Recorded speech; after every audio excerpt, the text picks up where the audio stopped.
Hey guys, and welcome to Season 2, Episode 8 of the Derby Career Mode and stuff. So we're going into a massive game in this season. It is against Manchester City, one of the top 4 sides in the Premier League. We're going to change up the side, of course, if players are low on fitness. I like to keep them nice and fit for all the games because there's no point in getting them injured. And obviously on the pitch, you want them to run for the 90 minutes. So if they can't do it, you're going to have to change them out. So we're going to head into the game and hopefully we can get a decent result. If we get a draw out of this game, that'd be absolutely fantastic. But unfortunately, in the first 30 minutes of the game, we don't really do the best defensive work here.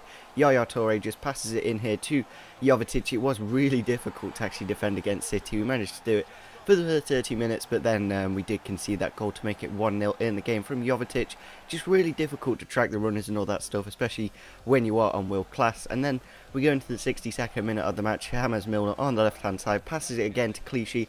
Clichy passes it again to Milner. Milner just runs into the box near post OP, and Currick couldn't do much about it. It was a very powerful shot. Maybe he could have, but I'm not going to complain. It's against Manchester City. As long as we get a respectable result, I'm more than happy. So we head into the 87th minute of the match, and a nice chip through ball for Jordan Ibe to run on to, go through on goal and get the goal to make it 2-1 in the game. And I believe that is how the game does end. So 2-1 against Manchester City.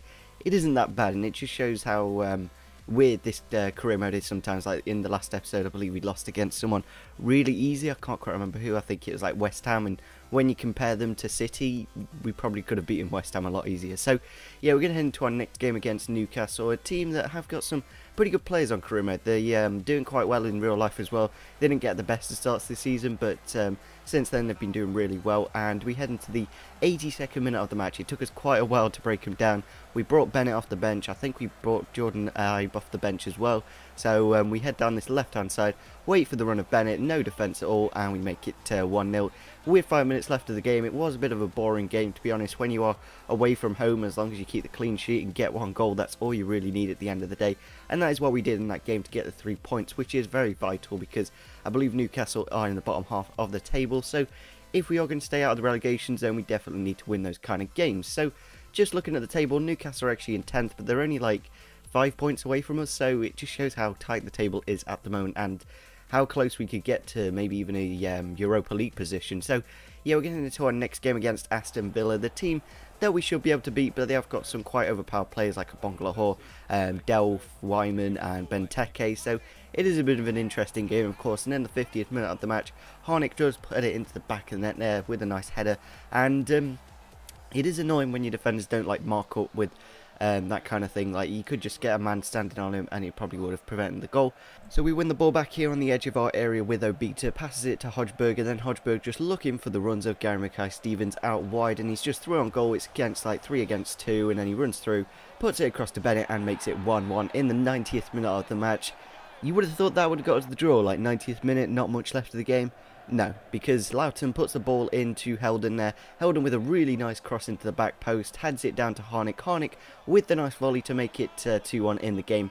Maybe my keeper could have done a bit better. Like, if you just watch that again, the keeper literally just like parries it into the back of the net. Maybe if it was like Grant in goal, he could have probably saved it and probably saved us a few points. So a little bit of a shame we lost that game in the end, especially when we did get that late goal and you didn't really see much else left in the game. So we are going to head into the next game. I believe it is the final game of the episode, but it is quite a big one. It is the Capital One Cup final, so hopefully we can get a win in our next game. That'll be absolutely fantastic to get a Capital One Cup in our second season. It'll be a really good boost for the side, of course. Unfortunately, Chris Martin wants to say he wants to be sold, and I kind of wish I did sell him at the start of the season. You know, when all those bids came in for like 10 million and stuff. We haven't really played him since then, and he probably will only go for like 3. Even that, so it's a bit of a shame, of course. So we're going to make a couple of changes for the next game just to make it a little bit more different, because we haven't quite had what we need in these games. And I think if we start with Jordan Ibe and then bring Gary Mackay-Stevens off the bench, it'll be a little bit more different, of course, and give us another option, of course. And we head into the 88th minute of the match, and we do win a penalty. It is Sifsy just holding up the ball, and then the Norwich defender going through the back of him. Not exactly the wisest thing in the world to do in the 90th minute.